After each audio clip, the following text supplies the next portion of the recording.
The envelope has no return address. It arrived 3 days ago. You've read it 4 times. The instructions are simple. The location is specific. The date is tomorrow. There's a single sentence at the bottom that doesn't feel like a request. You show up. Level 1, the candidate. The building looks like an insurance office. You sign 3 documents before anyone speaks to you. You don't fully read them. The man across the table has a face you'll forget within an hour. That's intentional. He tells you this isn't a job. It's a commitment structure. You nod like you understand. You don't. For the next 6 weeks, you're in a facility in Northern Virginia that doesn't show up on any map you've ever seen. The training isn't what movies told you. There's no glamour. There's no gadgets. There's sleep deprivation and language drills, and a psychological evaluation that asks you the same question 7 different ways over 4 separate sessions. The question is, how far would you go? You give the answer you think they want. Then you realize they already knew your answer before you walked in. They just wanted to see if you'd lie about it. You pass. The man with the forgettable face shakes your hand. He tells you that everything from this point forward is compartmentalized. You will know what you need to know. Nothing more. You ask a question anyway. Something small, something reasonable. He looks at you with the patience of someone watching a child touch a hot stove for the first time. That's not your lane, he says. You make a note. Don't ask questions. Your clearance level is marked. Your first assignment is a desk in a building inside a building. You file reports. You verify documentation. You run names through systems that have no official label. For 3 months, you do nothing exciting. You wonder if you made a mistake. You didn't. They're watching everything. The patience is the test. Level 2, the shadow. Your first field rotation is in Budapest. You don't carry a weapon. You carry a legend, a constructed identity so detailed it has a childhood, a dental record, and an aunt named Marta who lives outside of Debrecen. You live inside this identity for 11 weeks. You eat where your legend eats. You drink where your legend drinks. You make friends your legend would make. One of those friends is a low-level logistics manager at a foreign defense contractor. You didn't choose him. He was chosen for you. Your job is to build trust over coffee and bad wine until he feels comfortable enough to say things he shouldn't say. He does. You write it down. You transmit it. You never see what happens next. The first time you do this, it feels strange, like wearing a coat that belongs to someone else. By the 3rd time, you forget you're wearing it. That should concern you. It doesn't.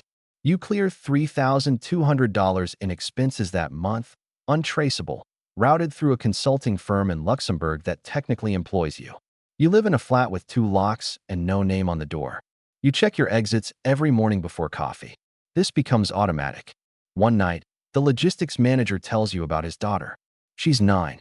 She wants to be a doctor. He shows you a photo on his phone. You smile. You transmit everything the next morning, including the phone model and the metadata attached to the photo. You stop thinking about his daughter by noon. Level 3, the operative. You're running your own asset now. His name, his real name, is something you've been told not to use. You call him Cardinal. He's a mid-level functionary inside a government ministry in Southeast Asia. He passes you financial routing information once a month in a handoff that looks like 2 men arguing over a taxi. You manage 5 cardinal-level assets across 3 countries. You travel under 4 different passports.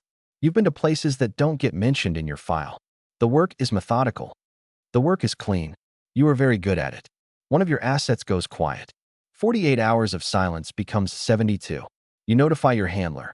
The response is 3 words: stand down. Acknowledged. You never find out what happened to him. You're not supposed to ask. You don't ask. But you lie awake in a hotel in Kuala Lumpur at 2 a.m. and you do the math, and the math is ugly. Someone burned him. Maybe it was operational error. Maybe it was a leak inside your own chain. Maybe it was a deliberate sacrifice to protect something above your pay grade. You file the thought under unknowable and go to sleep. This is the first time you understand that the system doesn't care about the people inside it. It only cares about the outcome. You are a tool. Cardinal was a tool. Tools get used until they don't. You decide you're going to be a tool that lasts. You stop asking why. You start asking how. Level 4, the technician. You're not in the field anymore. You're managing a network of 6 field officers across 2 operational theaters. You sit in rooms with no windows and watch dots move on maps.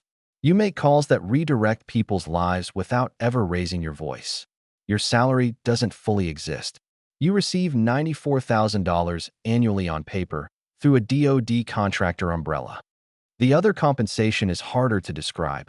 It moves through mechanisms you've been shown, but were never asked to fully explain to anyone. You approve operations now. A proposal lands on your desk. A disinformation campaign targeting a mid-level foreign official running for a position that matters to U.S. interests.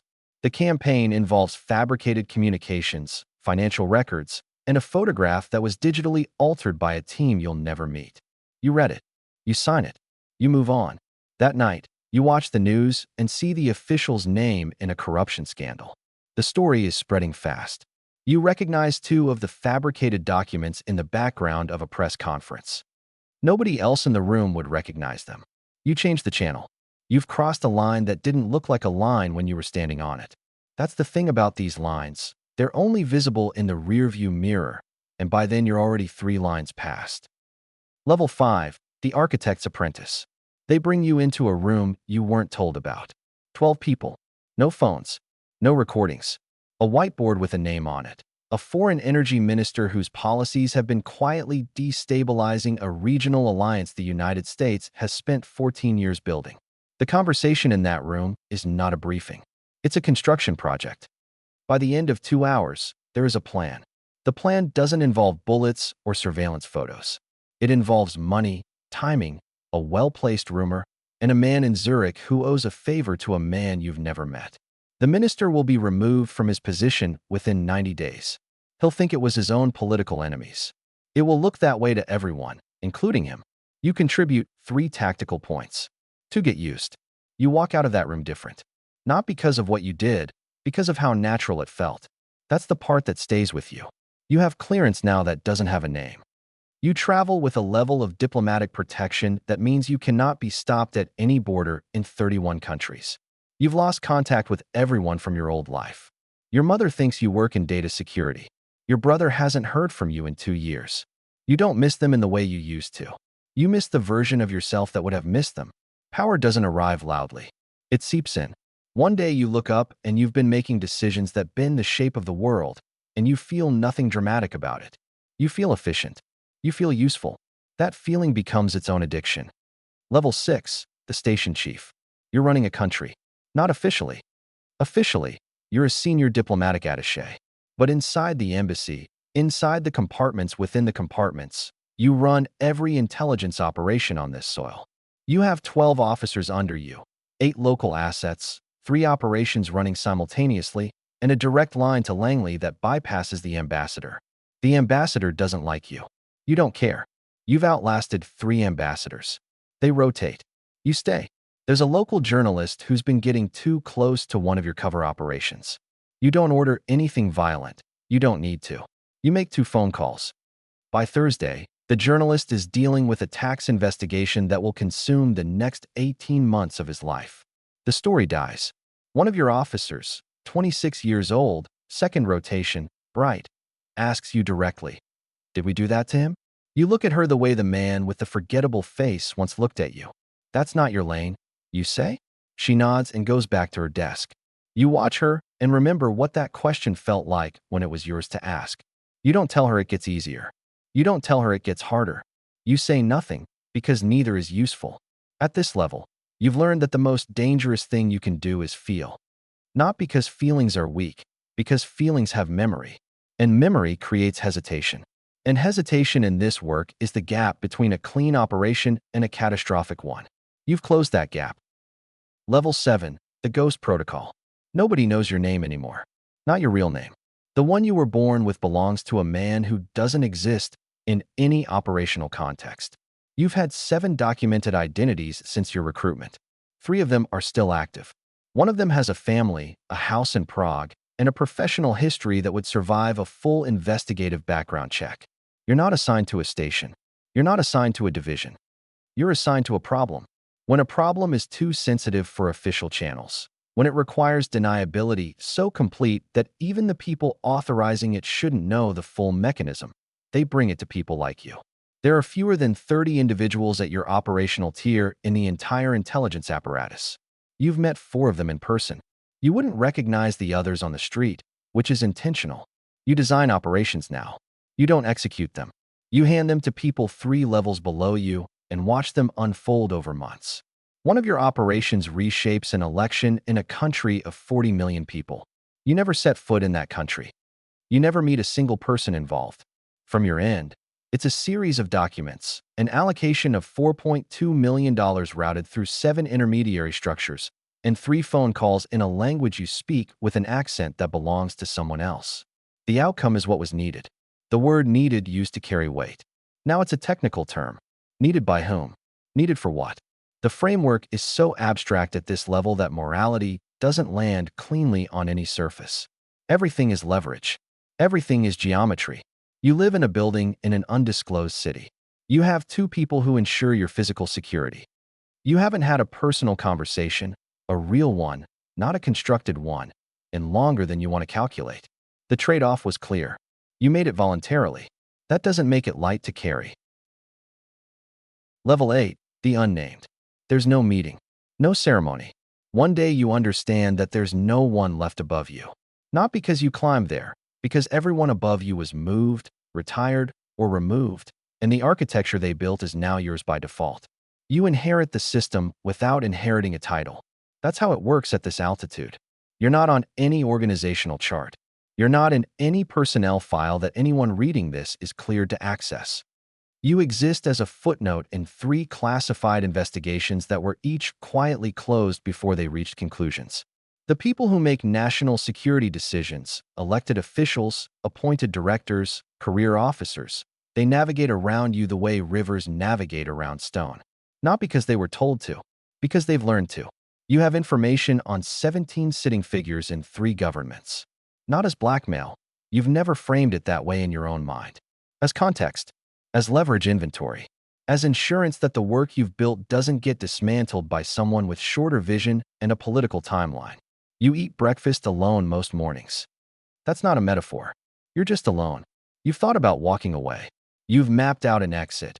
It would take 6 months to unwind your operational footprint, neutralize the exposure points, and create enough distance that your disappearance wouldn't trigger a search. You've had the plan ready for 4 years. You haven't used it. Not because you can't, because you no longer know who you'd be walking into.